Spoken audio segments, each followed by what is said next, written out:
अध्याय 8 भगवत प्राप्ति। अर्जुन ने कहा, हे भगवान, हे पुरुषोत्तम, ब्रह्म क्या है, आत्मा क्या है, सकाम कर्म क्या है, यह भौतिक जगत क्या है तथा देवता क्या है? कृपा करके यह सब मुझे बताइए। हे मधुसूदन, यज्ञ का स्वामी कौन है और वह शरीर में कैसे रहता है, और मृत्यु के समय भक्ति में लगे रहने वाले आपको कैसे जान पाते हैं? भगवान ने कहा, अविनाशी और दिव्य जीव ब्रह्म कहलाता है और उसका नित्य स्वभाव अध्यात्म या आत्म कहलाता है। जीवों के भौतिक शरीर से संबंधित गतिविधि कर्म या सकाम कर्म कहलाती है। हे देहधारियों में श्रेष्ठ, निरंतर परिवर्तनशील यह भौतिक प्रकृति अधिभूत कहलाती है। भगवान का विराट रूप, जिसमें सूर्य तथा चंद्र जैसे समस्त देवता सम्मिलित हैं, अधिदैव कहलाता है तथा प्रत्येक देहधारी के हृदय में परमात्मा स्वरूप स्थित मैं परमेश्वर अधियज्ञ कहलाता हूँ। और जीवन के अंत में जो केवल मेरा स्मरण करते हुए शरीर का त्याग करता है, वह तुरंत मेरे स्वभाव को प्राप्त करता है।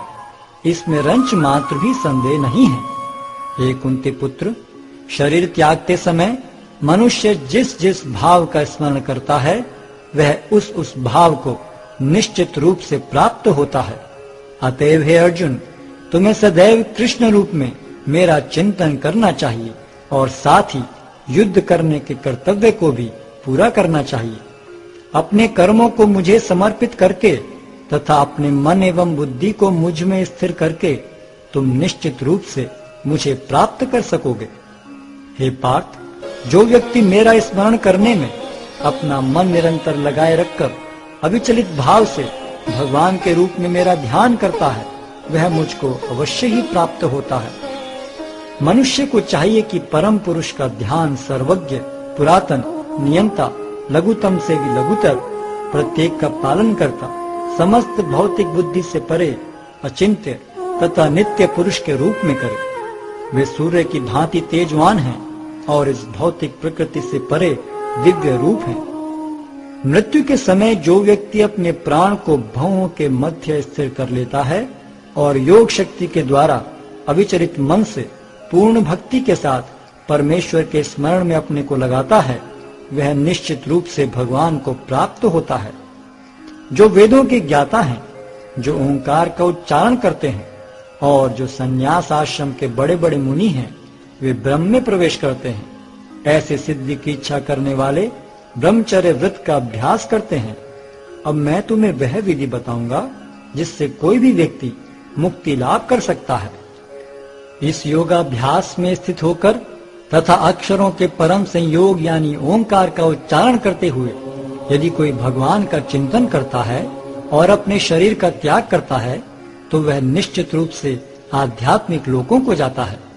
हे अर्जुन, जो अनन्य भाव से निरंतर मेरा स्मरण करता है, उसके लिए मैं सुलभ हूँ, क्योंकि वह मेरी भक्ति में प्रवृत्त रहता है।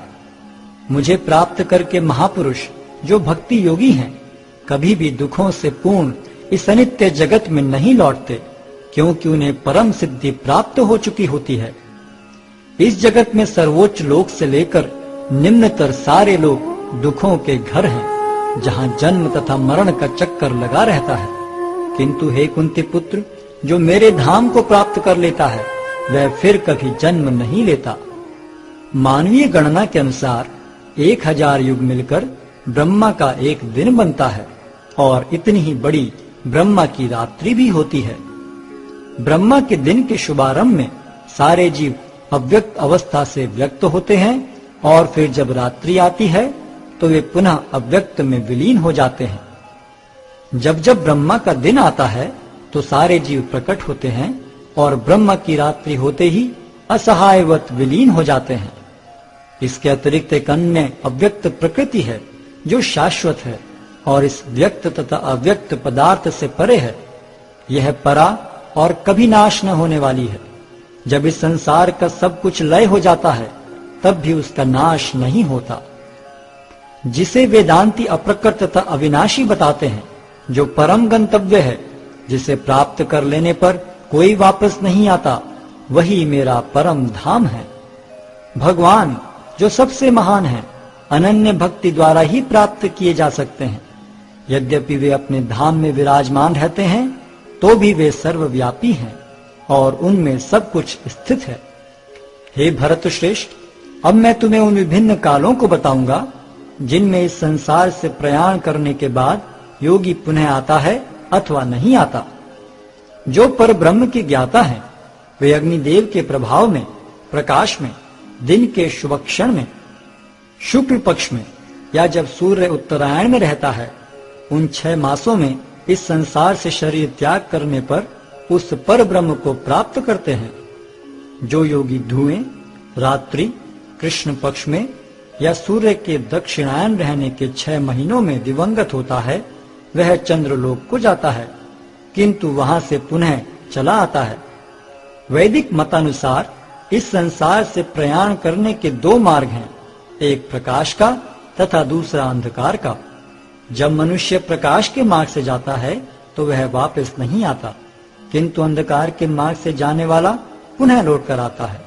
हे अर्जुन, यद्यपि भक्तगण इन दोनों मार्गों को जानते हैं, किंतु वे मोहग्रस्त नहीं होते, अतः तुम भक्ति में सदैव स्थिर रहो। जो व्यक्ति भक्ति मार्ग स्वीकार करता है, वह वेदाध्ययन, तपस्या, दान, दार्शनिक तथा सकाम कर्म करने से प्राप्त होने वाले फलों से वंचित नहीं होता। वह मात्र भक्ति संपन्न करके इन समस्त फलों की प्राप्ति करता है और अंत में परम नित्य धाम को प्राप्त होता है।